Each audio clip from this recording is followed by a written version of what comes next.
Welcome to my wood shop. Today I'm going to tell y'all about that board that I had cut in my last video. If you didn't see that, that was the tour of my miter saw station.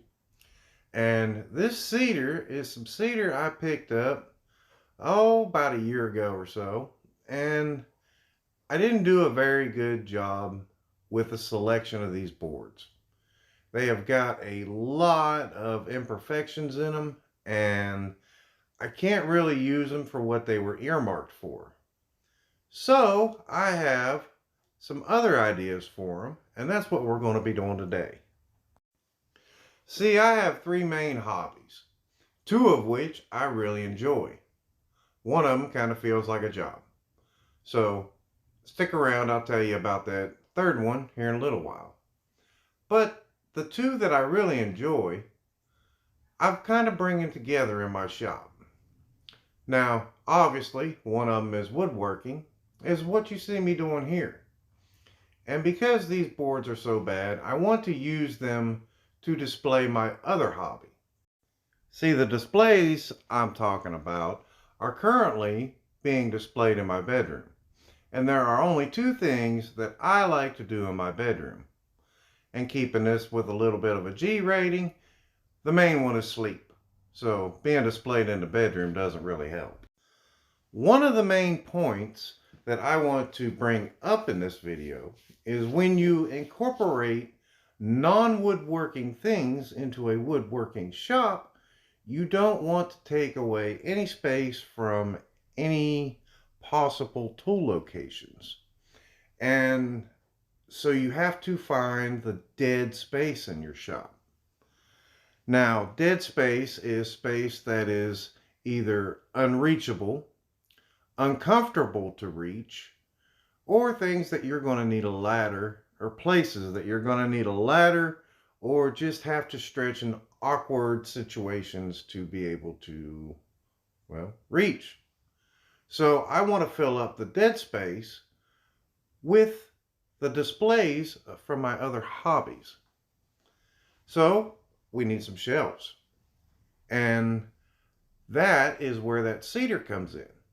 Because I don't just want to go to Lowe's and buy some laminated shelves or even buy laminated boards.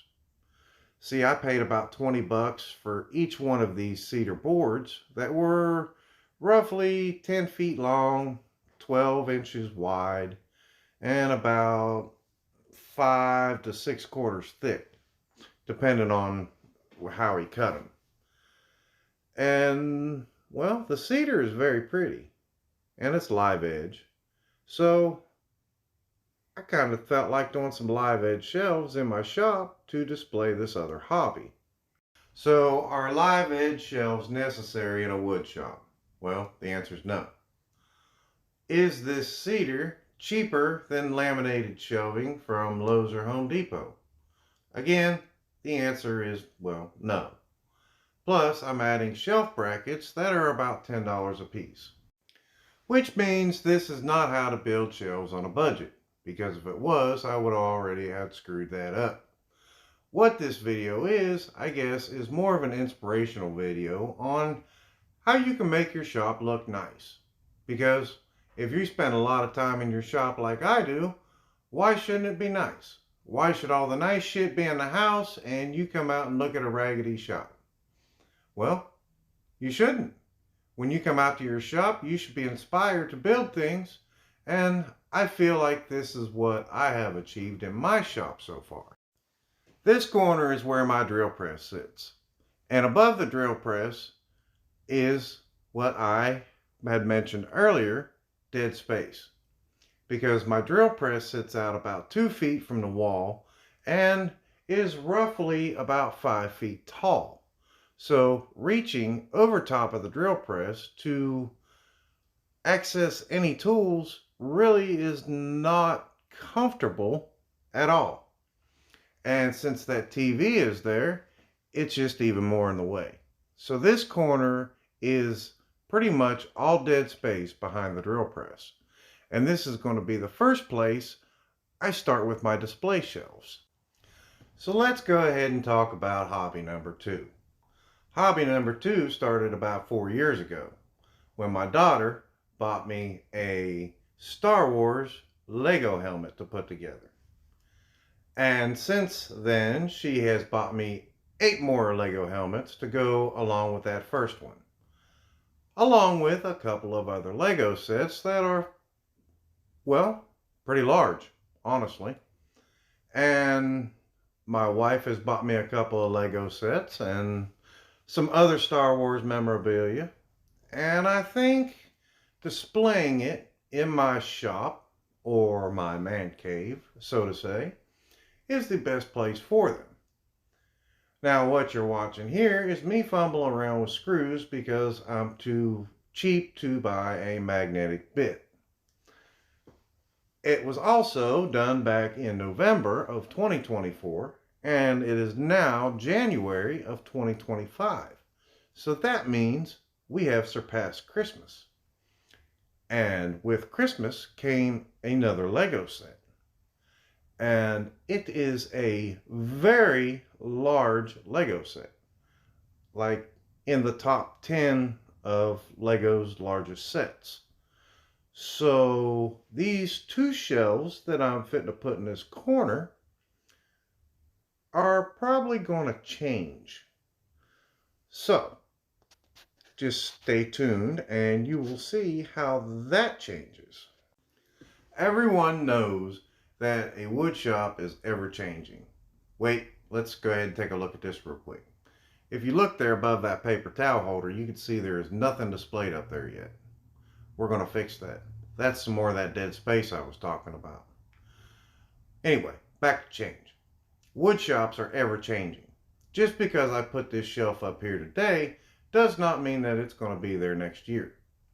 I may move it to a different part where I could find better dead space, or I may have to completely rearrange that whole corner and put, I don't know, maybe a bandsaw over there. I don't know yet. I don't have a bandsaw.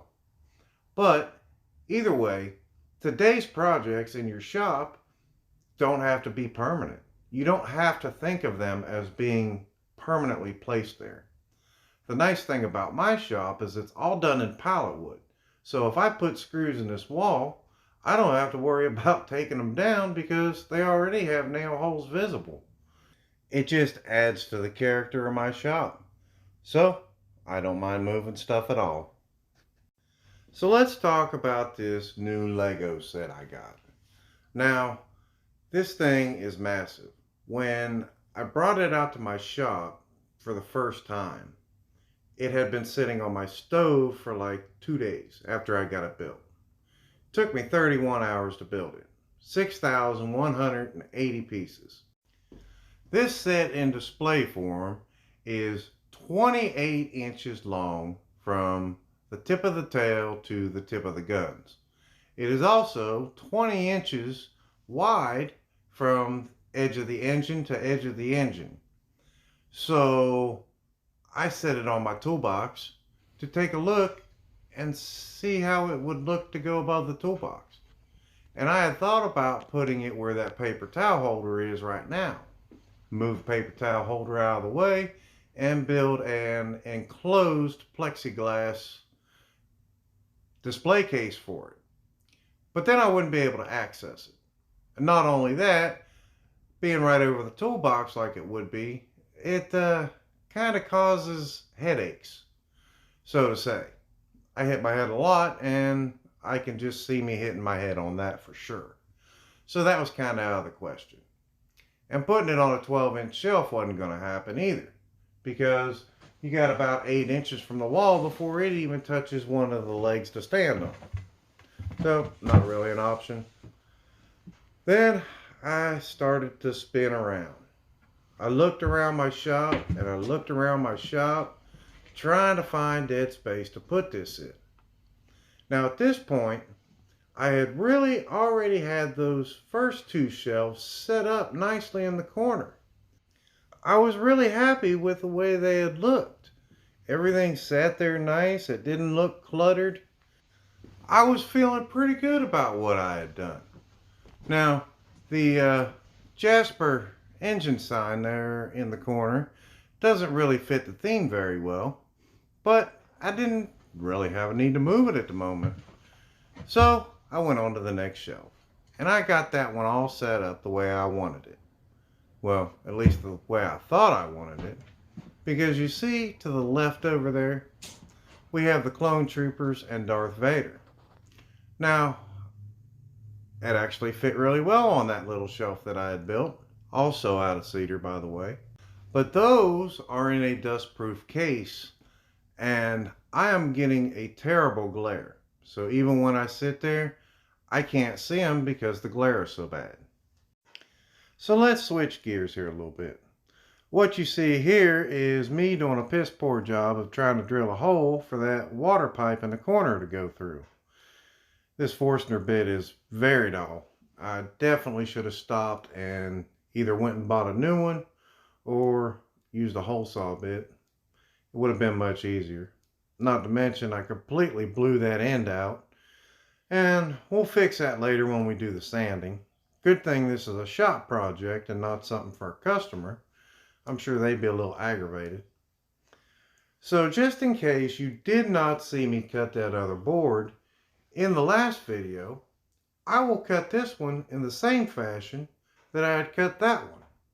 And that is using my T-track on my miter saw station to hold my boards while I use my track saw. This works very well. I should have bought a track saw much sooner than I did because it does certainly make life a lot easier. This is the Makita track saw, and it has 2 batteries, and it is a fantastic tool. Doing live edge work makes it so easy. Also, cutting long angles like this, it's just a breeze. It is so much better than trying to set it up on the table saw or trying to do an unsafe cut on the miter saw. It's so much better. To get this shape on this particular set of boards, I use some corrugated plastic to make a template that would fit in that corner perfectly. I used some frog tape, to tape the templates together. That way everything would be nice and tight in the corner. And then I brought it out and I transferred it to these 2 boards that I had glued together. They come out around 20 inches. Now the reason I wanted that template is to get that angle that's going to be on the front of this board to come out right around the same as what my cabinets are coming out in that corner. This is where I am cleaning up this hole that was so badly drilled, and we'll just kind of give it a manhandled look, I guess. Live edge, whatever you want to call it. We'll try to make it a little more natural than what it was. And I wanted to keep the live edge look as much as possible on this shelf, but that was going to require a whole different set of cuts, and I was going to lose a lot of wood trying to just keep that live edge on there. So I decided just to cut that live edge off and manufacture my own live edge. So I used the sander and created a bunch of divots and dents to make it look like live edge, even though it wasn't. It still comes out looking pretty good either way, but you couldn't have done this with a laminated board for sure. If you'd have cut a laminated board like that on an angle, you would have had to put some edge banding on it. So now that I have my new shelf, we need to remove the old shelf. We'll find a spot for that later on. But the new shelf, we will hang up and make sure everything fits nice and tight, and then we'll screw it down. I put a couple of screws there on that back side to hold it up while I went and got the level. I should have had the level ready. But once we got it all level, we can go ahead and hit that one last bracket on the side there with a screw, and then finish off with a second screw for each bracket. Now there's still that issue of that Jasper engine sign behind all this Star Wars stuff. It just doesn't really fit. But the drill press fits real nice. Now obviously we have to make sure that the Razor Crest fits on this shelf before we go getting too crazy and rearranging stuff. And as you can see, I am standing on my footstool. It's about a 12-inch footstool. And everything fits in there nice and tight, except for that Jasper sign. So, Lego was so nice to include a bunch of artwork on the boxes. And since they'd done such a good job with the artwork on the boxes, I thought this would be a great way to get rid of that Jasper sign in the corner and not leave a bunch of empty space. And I went ahead and pocket holed some boards together and made a frame to encase some of this artwork. We put a little bit of a profile for the router on it. And as you can see, my ugly hole is now a nice hole. My shelf is now in place. And I have some beautiful artwork to display behind my UCS Lego Razor Crest. And it kind of completes the corner behind that drill press. So nice. If you're a Star Wars fan, this is a corner you would want to have in your house. Definitely in your man cave, or, like me, in your workshop. I definitely love seeing this in my wood shop. And there is where I moved Mr. Vader, Mr. Rex, and Mr. Cody, and put the other ones with no glass case on the small shelf. That way I can see them without the glare. And I got the Razor Crest peeking out. And we moved the other shelf up to the other side of the TV. We're going to have to do something with that shelf later on because I don't like the way it fits there. It's got that sharp corner on it and it doesn't really fade into the TV like I would like to see.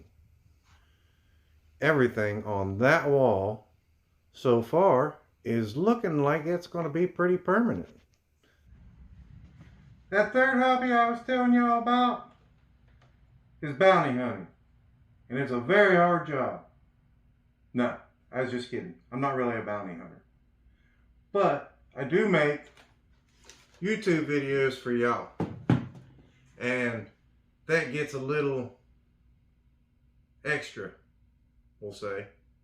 And I would appreciate if y'all hit that like button and that subscribe button and help me out some.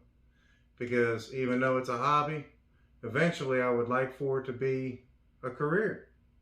I'd like to spend all day in my shop talking to y'all. So I have my corner done, I have that corner done. That wall looks fantastic. So I have this big empty wall. What am I going to do with it? Well, I have a few plans, but you have to stay tuned to check them out. So that's all I got for y'all today. I am going to go play. We'll see y'all later.